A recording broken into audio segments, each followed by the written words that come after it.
Welcome to Trinity Church, and this morning as we think about hope for the hopeless. This week I came across a poem describing a broken down, overgrown house with the weeds growing over it and the rambling rose growing over this kind of broken down house. And then if you jump into the poem, the poet writes this. She says, "The window showed broken hinges, the path to the door overgrown. This was the place where I was born, the only real home I had known. I watched as the sold sign was erected and felt I had reached home at last. I knew that I would be happy here after what had been in my past. I washed, swept, scrubbed and polished until everything looked brand new. Then my heart sped back to my childhood days. My return home was well overdue." It's a great description, isn't it, of coming home and of what being at home feels like. Now, that sense of calm, of belonging, of being in the right place. Now, that feeling as you're driving along towards your home and the familiar sights around you start to come into your mind and you start to feel that sense of coming back home.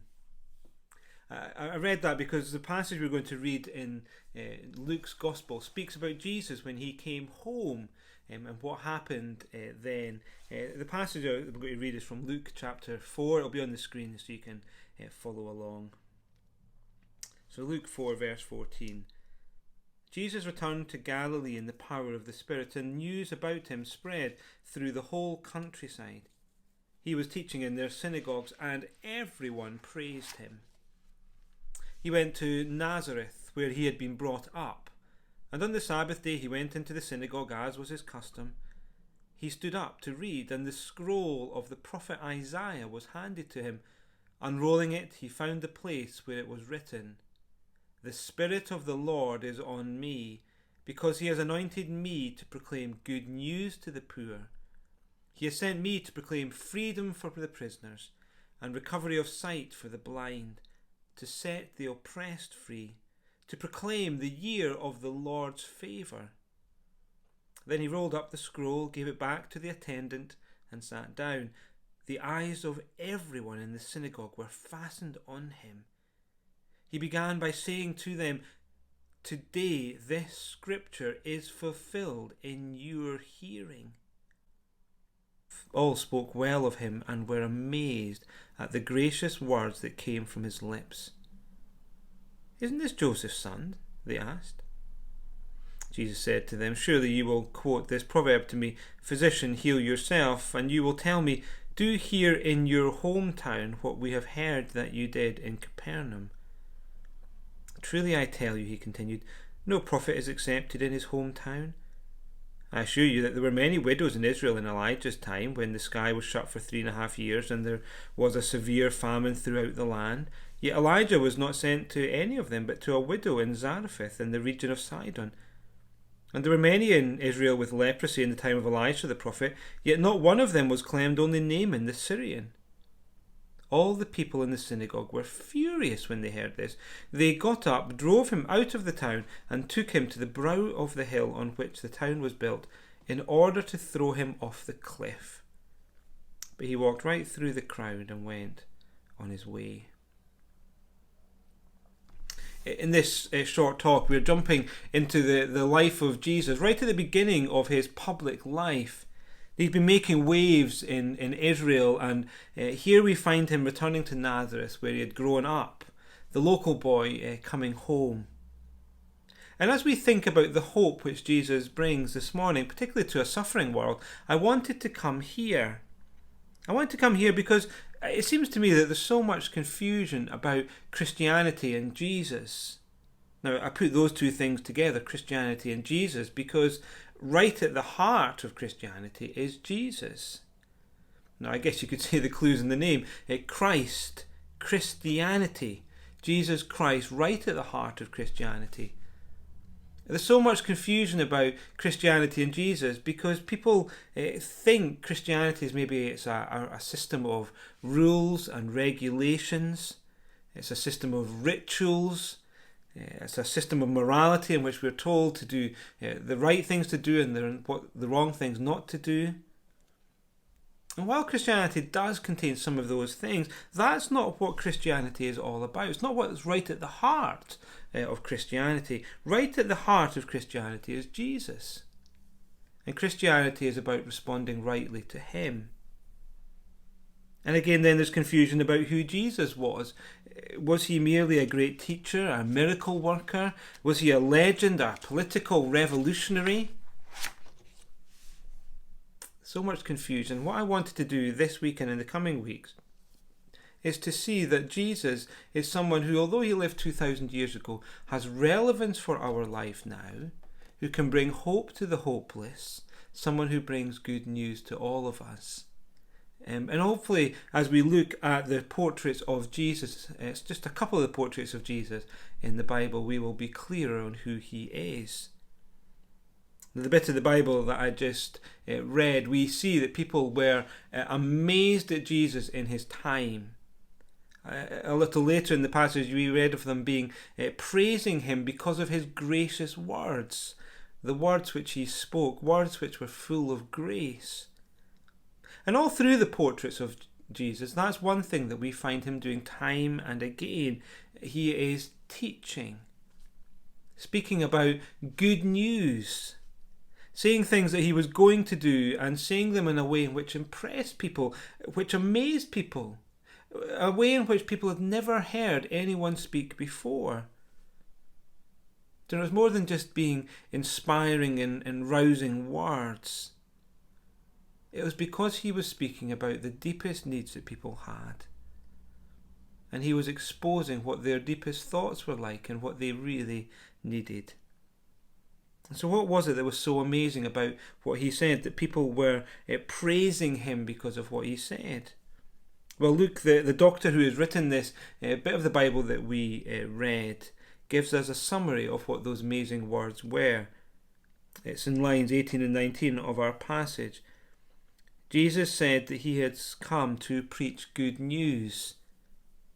He said, "The Spirit of the Lord is on me because he has anointed me to proclaim good news to the poor." He was going to proclaim freedom. He sent me to proclaim freedom to the prisoners. He was going to proclaim recovery. He sent me to proclaim freedom for the prisoners and recovery of sight for the blind. He came to proclaim the year of the Lord's favour. And Jesus, as he then sits down, he says, this scripture is fulfilled. He's saying, it's all about me. I'm the one who is coming to do all of those things. To understand what Jesus is meaning there, we need to realize that the part of the Bible that Jesus read from was written hundreds of years before he came. Written to the nation of Israel at a time of national calamity. Now, they had been chosen and blessed by God and given his words to follow, but the people had constantly turned away from God and rejected him. They didn't want him to be their God. And then that led to them being exiled. In about 590 BC, the nation of Israel was attacked by a larger nation, and they were dragged away in defeat into exile in a foreign land. That had left the people of Israel in this foreign land, enslaved, poor, prisoners in a foreign land, and they wept for all they had lost. And Isaiah, who wrote these words to the nation of Israel, and he spoke these words to the nation of Israel, he interpreted what had happened in theological terms, that is, in relation to God. He said, this has happened because you have all turned away from God and forgotten God and rejected God. It happened because you sought to follow and base your life upon things which were not God. And then he makes this prediction that Jesus quotes, that there would come one who would reverse all the wrong that had happened.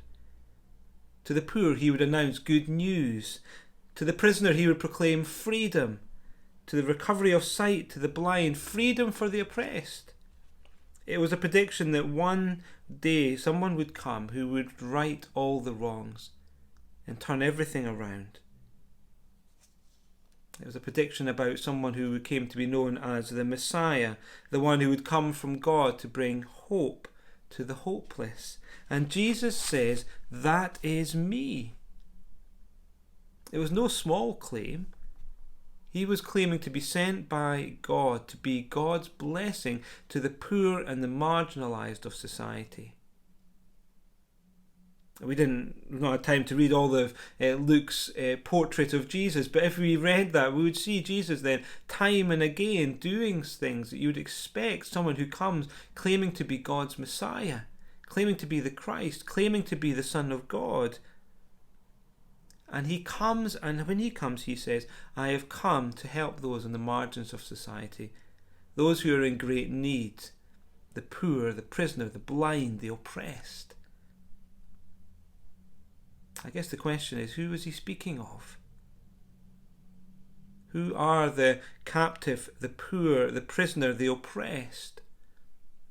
I wonder if you, as you hear those words, what do you think about?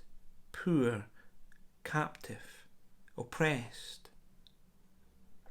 Maybe you think of a teenager from a deprived council estate.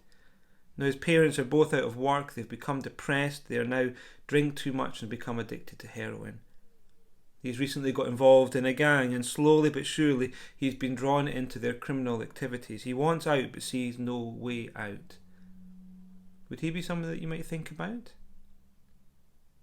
Clearly he is someone who is poor and needy and captive maybe to all the pressures around him. And you know, Jesus in his teaching and in his life, he certainly spoke to those who were physically poor, who were oppressed, who were prisoners, who recognised their great need, who were pushed to the margins of society, people who society had forgotten about. That's one feature that stands out when you read the portraits of Jesus in the Bible. He was very active in caring for those elements of society. He cared for them and loved them in remarkable ways. One writer explains what was going on. He says, "The poor in Judaism referred to those in desperate need whose helplessness drove them to a dependent relationship with God." But I wonder, would you think this person is poor, captive, and oppressed? Now, Emily has always had everything she needs. Not loads, but she's never felt any lack. She's had decent clothes and shoes. She has the latest iPhone. She's just finished uni and got a first degree in medicine and just started work as a junior doctor in a top teaching hospital. Would you think she was poor, captive, prisoner, oppressed? I guess she's not instinctively who we think about, is she? But you know, the Bible is very clear that she is indeed poor, captive, and oppressed. The surprising truth that the Bible proclaims is actually that every one of us are those who are poor, captive, and oppressed. It may be not that we are materially poor, but we are spiritually poor. So one of the basic truths of the Bible is that God made us for relationship with himself, and yet we reject him and turn away from him. You see, God made the world, he's in charge of the world, and yet we reject him, turn away from him, and think we can control everything in our lives. I don't know about you, but these past months for me have demonstrated that we really aren't in control of everything around us. Now, I suspect that many of us listening to this morning will be feeling the effects of the coronavirus. Whether it's through facing ill health ourselves or seeing friends and family facing such ill health or even of passing away. It might be that you are facing an uncertain financial future now. You don't know what's going to happen with your job. So many concerns that this time has raised. And you know, they're all pointers to the fact that we have real need. We have real need. And the biggest need is that we are spiritually poor before God. We've rejected and turned away from the one who made everything. We are spiritually poor. We're spiritually imprisoned. We're spiritually blind. We're spiritually oppressed. And the God who made everything knows what we're like. Now, he knows the deep secrets that lurk in our hearts. He knows the ways in which we've not lived, even how we would like to have lived. He knows that we reject him and live as if he doesn't exist. He knows all that. And yet he sent Jesus to come. Jesus, God's Son, came so that he might proclaim good news, announce freedom. Jesus came to announce good news for you. Now, to use the language of what we started with the poem, he has come to proclaim that you can find a home once again with God. And whilst we may have turned away from him and rejected him through our whole life, God is offering us good news, a new home. Now, the remarkable thing is that Jesus demonstrated through his life what that good news was. And the ultimate way he demonstrated what the good news was that he died in our place. You see, our rebellion and rejection of God meant that we should die. But Jesus died in our place to take the punishment that was deserved for us. To proclaim to us good news. That we can be at home with God again. While you think about that, let me just finish with what we see at the end of the passage. You know, it's remarkable, really. The people hear Jesus, they're amazed at him. He speaks gracious words. Words which are full of grace, words which are generous and kind, and speak of God being for us. And then what happens? Well, they say, isn't this Joseph's son? Isn't this Joseph's son? No, they're starting to think, isn't this the one that we have seen growing up in our midst, who worked in Joseph's carpentry business, the one we saw sweeping up the sawdust? We have known him. Who is he to tell us this?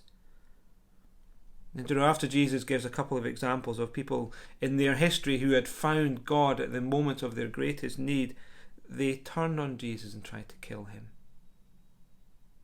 They hear the message and they respond with murderous intent. It's quite shocking, really, isn't it? They take him to the brow of the hill, ready to throw him off the cliff. And as we listen this morning, that's not how you respond to the message of Jesus. That's not responding appropriately to Jesus. But often as we hear the message of Jesus, the good news that Jesus brings, we can respond in ways which are just as bad. Maybe you get angry at the friend who asked you who tells you about Jesus, and you think, how dare they tell me this? Or maybe we're just indifferent. Or maybe we just think, well, Jesus, well, he was a bloke who lived 2,000 years ago. What relevance does he have for my life today? We don't ever think that we are needy, and we don't think about Jesus who comes with the message to help. But this morning, can I encourage you to think again about Jesus? See that actually he has a message which is relevant for you. And the appropriate response then would be to trust in him. And I would love you to explore more about who Jesus was and the message which he brought. I would love to invite you to a course called Christianity Explored, which is a course designed to help you understand Jesus some more. And it also gives a brilliant opportunity for you to ask any questions that you might have about Christianity or Jesus. You can register your interest in that course by clicking on the link below and filling in the form. If you do that, we'll be in touch and let you know how you can get involved in the Christianity Explored. But as this video finishes, we're going to play a song now called Hymn of the Saviour, which follows the story of humanity and what God has done. And so as you listen along, maybe it's a chance for you to reflect on some of the things which we've been thinking about this morning.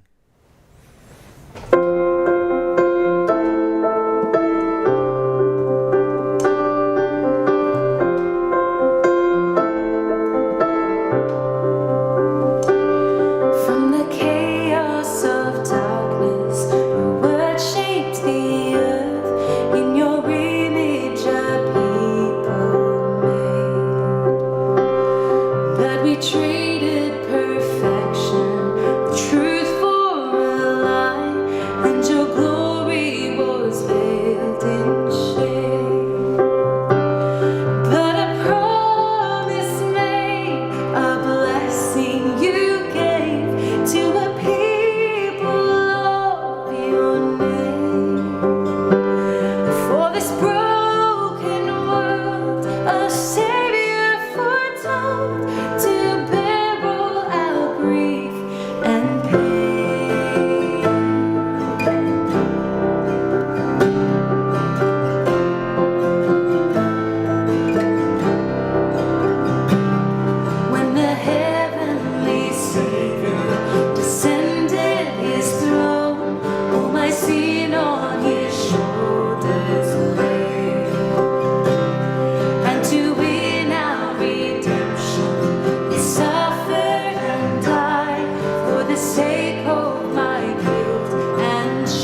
gaze on my Saviour.